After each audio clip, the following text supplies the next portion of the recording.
भारतीय संस्कृती आणि सनातन धर्मात सण, उत्सव आणि खगोलीय घटनांना अनन्यसाधारण महत्त्व दिले गेले आहे. जेव्हा एखादा मोठा धार्मिक सण आणि खगोलीय घटना एकाच दिवशी येतात, तेव्हा त्या दिवसाचे महत्त्व आणि हजार पटीने वाढते. असाच एक दुर्मिळ आणि अद्भुत योग 2026 मध्ये यंदा घडताना आपल्याला दिसत आहे. यावर्षी श्रावण महिन्यातील पौर्णिमेला म्हणजेच आपल्या सर्वांच्या लाडक्या रक्षाबंधनाच्या दिवशी चंद्रग्रहण येत आहे. एका बाजूला भाऊ बहिणीच्या पवित्र प्रेमाचे प्रतीक असलेल्या रक्षाबंधनाचा सण आणि दुसऱ्या बाजूला अंतराळात घडणारी चंद्रग्रहणाची मोठी घटना. यामुळे आज संपूर्ण देशभरातील लोकांच्या मनात, विशेषतः महिला आणि बहिणींच्या मनात अनेक प्रश्न, शंका आणि भीतीचे वातावरण निर्माण झाले आहे. अनेकांच्या मनात प्रश्न आहेत की चंद्रग्रहण नेमके कोणत्या वेळी लागणार आहे? या चंद्रग्रहणाचा प्रत्यक्ष प्रभाव आपल्या भारतावर आणि आपल्या दैनंदिन जीवनावर होणार की नाही?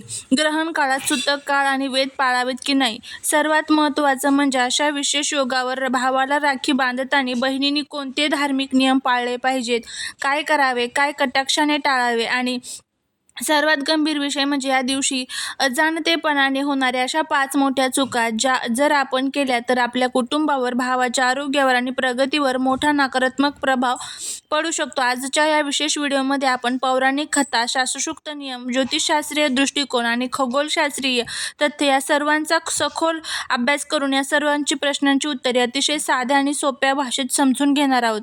हा व्हिडिओ तुमच्या आणि तुमच्या कुटुंबाच्या दृष्टीने अत्यंत महत्त्वपूर्ण ठरणार आहे. त्यामुळे व्हिडिओचा एकही भाग स्किप न करता शेवटपर्यंत पहा आणि आपल्या प्रियजनांपर्यंत नक्की पोहोचवा, शेअर करा, जेणेकरून त्यांना सुद्धा याचा लाभ होईल. व्हिडिओ जर आवडला तर व्हिडिओला लाईक, शेअर आणि सबस्क्राईब करा. कमेंटमध्ये ओम नमः शिवाय लिहायला अजिबात विसरू नका. सर्वात प्रथम आपण हे शास्त्रोक्त आणि वैज्ञानिक दृष्टिकोनातून समजून घेतले पाहिजे की 2026च्या रक्षाबंधनाला येणारे हे चंद्रग्रहण नेमके कसे आणि त्याचा भौगोलिक व धार्मिक प्रभाव काय असणार आहे. खगोलशास्त्र आणि भारतीय पंचांगानुसार 2026च्या श्रावणी पौर्णिमेला लागणारे हे चंद्रग्रहण सामान्य चंद्रग्रहण आहे. त्यामुळे ते भारतामध्ये आपल्याला दिसणार नाहीये. आपल्या भारताच्या भूमीवर हे चंद्रग्रहण उघड्या डोळ्यांनी दिसणार नसल्यामुळे भारतीय वेळेनुसार ग्रहणाची खगोलीय घटना घडत असली तरी पृथ्वीच्या उपछायेमुळे चंद्राच्या बिंबावर होणारा बदल सामान्य माणसाला साध्या डोळ्यांनी जाणवणे अशक्य आहे. त्यामुळे सर्वात मोठा प्रश्न उपस्थित येतो की जर रक्षाबंधनाला चंद्रग्रहण आहे तर मग सूतक काळ पाळावी की नाही आणि राखी नेमकी कोणत्या वेळी बांधावी. धर्मसिंधू आणि निर्णय सिंधू या प्रामाणिक धार्मिक ग्रंथानुसार दृश्यभावेन सूतकम म्हणजेच ज्या प्रदेशात ग्रहण साध्या डोळ्यांनी प्रत्यक्ष दृश्यमान होत नाही किंवा जिथे सूर्याचे, चंद्राचे बिंब झाकले जात नाही, तिथे ग्रहणाचे वेद किंवा सूतक काळ पाळण्याची कोणती आवश्यकता नसते. त्यामुळे याचाच अर्थ असा की भारतातील सर्व नागरिक, माता भगिनी आणि बांधव कोणत्याही भीतीशिवाय, शंकेशिवाय आणि बंधनाशिवाय रक्षाबंधनाचा सण अत्यंत आनंदात आणि उत्साहात साजरा करू शकतात. ग्रहणामुळे रक्षाबंधनाच्या उत्सवावर कोणताही विपरीत परिणाम होणार नाही. परंतु जरी सूतक काळ नसला तरी पौर्णिमा तिथी, ग्रहांचे गोचर आणि वातावरणातील सूक्ष्म ऊर्जेचा समतोल राखण्यासाठी रक्षाबंधनाच्या विधी करताना काही ठराविक शास्त्रोक्त नियम पाळणे गरजेचे आहे. रक्षाबंधन हा केवळ एक धागा बांधण्याचा सण नसून तो भाऊ आणि बहिणीच्या आत्मिक रक्षणाचा संकल्प आहे. त्यामुळे या दिवशी रक्षाबंधन साजरे करताना योग्य विधी पाळणे अत्यंत गरजेचे आहे. रक्षाबंधनाच्या दिवशी सकाळी लवकर सूर्योदयापूर्वी किंवा ब्रह्ममुहूर्तावर उठून स्नानाच्या पाण्यात थोडे गंगेचे पाणी किंवा तुळशीचे पाणी टाकून स्नान करावे. स्नान झाल्यानंतर स्वच्छ, पवित्र आणि मंगलकारक वस्त्रे परिधान करावी. त्यानंतर घरातील पूजेचे स्थान स्वच्छ करून देवघरात दिवा लावावा आणि कुलदेवता तसेच सर्व देवी देवतांचे स्मरण करावे. पूजेची थाळी तयार करताना त्यात कुंकू, अक्षता, हळद, चंदन, दीप, मिठाई आणि पवित्र रेशमी राखी ठेवावी. भावाला राखी बांधण्यापूर्वी सर्वात पहिली राखी घरातील देवघरात भगवान श्रीकृष्णाला, विघ्नहर्ता गणपती बाप्पाला आणि आपल्या कुलदेवताला अर्पण करावी. देवाला राखी अर्पण केल्याने घरातील सर्व नकारात्मक ऊर्जा दूर होतात आणि पूजा पूर्णत्वास जाते. या विधीनंतर भावाला पूर्व किंवा उत्तर दिशेकडे तोंड करून एका पाटावर किंवा आसनावर बसवावे. बहिणीने स्वतः पश्चिमेकडे किंवा पूर्वेकडे तोंड करून बसावे. बहिणीने सर्वात आधी भावाच्या कपाळावर चंदनाचा किंवा कुंकवाचा टिळा लावावा आणि त्यावर अखंड अक्षता लावाव्यात. त्यानंतर भावाच्या उजव्या हाताच्या मनगटावर संरक्षण मंत्राचा जप करत किंवा भावाच्या दीर्घायुष्याची प्रार्थना करत राखी बांधावी. राखी बांधून झाल्यानंतर भावाला आरती ओवाळावी आणि त्याला गोड पदार्थ भरवावा. भावाने देखील आपल्या बहिणीचे चरण स्पर्श करून किंवा तिला शुभाशीर्वाद देऊन तिचे आयुष्यभर रक्षण करायचे वचन द्यावे आणि आपल्या साध्यतेनुसार तिला एखादी सुंदर भेटवस्तू किंवा उपहार द्यावा. जसे काय करावे हे महत्त्वाचे आहे, तसेच या दिवशी काय करू नये हे सुद्धा महत्त्वाचे आहे. कारण अजाणतेपणाने केलेली छोटीशी चूक देखील पूजेचे फळ नष्ट करू शकते. रक्षाबंधनाच्या संपूर्ण पवित्र दिवशी घरात किंवा घराबाहेर कोणाशी वादविवाद, भांडण किंवा क्रोधाचरण करू नये.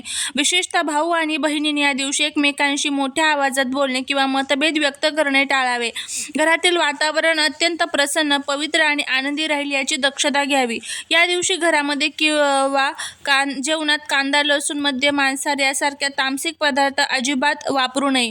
त्याचबरोबर पूर्णपणे सात्विक आणि शुद्ध अन्नाचे सेवन करावे.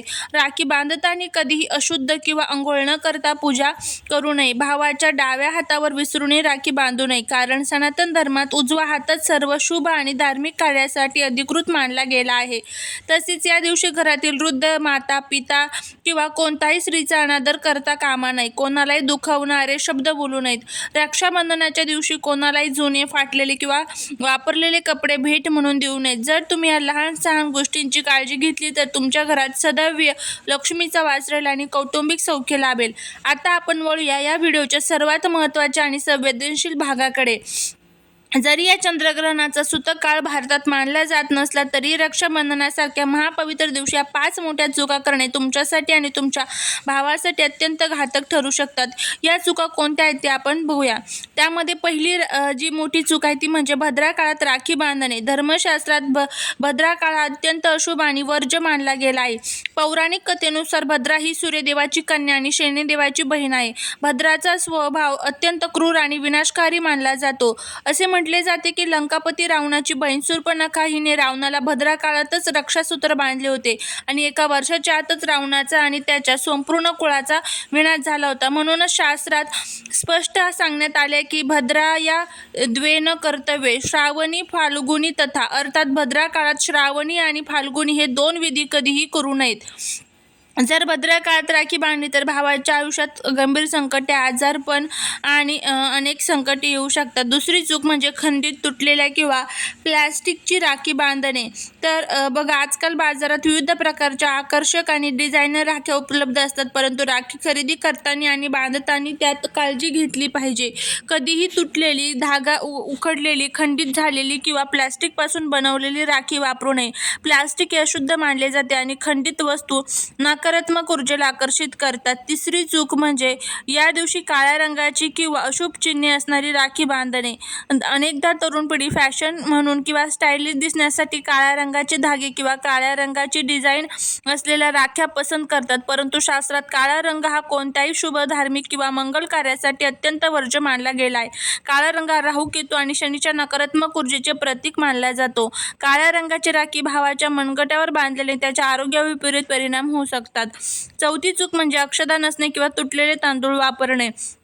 भावाला टिळा लावताना किंवा ओवाळताना वापरले जाणारे तांदूळ, ज्याला आपण अक्षता म्हणतो, ते अत्यंत महत्त्वाचे असतात. अक्षता या शब्दांचा अर्थच असा आहे की अक्षद, जे कुठेही खंडित नसतात. त्यामुळे पूजेमध्ये अक्षता ह्या नेहमी अखंड असाव्यात आणि तुटलेल्या अक्षता वापरू नयेत. त्यानंतर 5वी जी चूक आहे म्हणजे ते उघड्या डोक्याने धार्मिक विधी करणे किंवा दिशांचे नियम मोडणे. त्यामुळे नेहमी ज्यावेळेस राखी बांधतात त्यावेळी डोक्यावरती टोपी आणि बहिणीने डोक्यावरती साडीचा पदर किंवा ओढणी वगैरे जे काही असेल तर ते आवर्जून घ्यावं. अशा पद्धतीने हे नियम जे आहेत तर ते तुम्हाला पाळायचे आहे. पाळून बघा, तुम्हाला याचा नक्कीच फायदा होईल. चालेल, सेवा महाराजांच्या चरणी रुजू करते. श्री स्वामी समर्थ.